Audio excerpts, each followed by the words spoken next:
Buenas noches, Frida. Verás, hoy día hablamos sobre el cuidado de la naturaleza, ¿no es cierto? Ya. Entonces, ¿qué aprendiste tú? ¿Cómo se debe cuidar la naturaleza?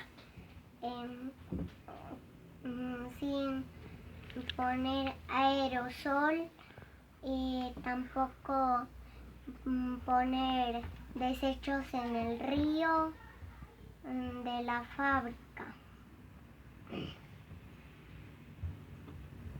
Y coger la basura y poner en el basurero.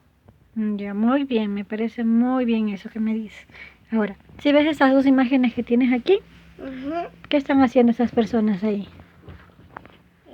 Esta persona está botando un chicle en la hierba y si algún animalito pasa por aquí, se lo puede comer y se muere.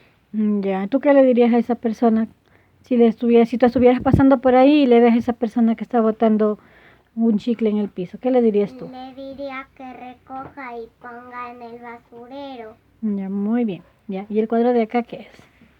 Un señor está haciendo pipí en los árboles. ¿Y eso tú crees que está correcto? No. Ya, ¿y tú qué dirías en ese caso? Que váyase al baño a hacer pipí porque luego los árboles se mueren. Ya, muy bien, Frida. ¿Ya? Chao, señorita.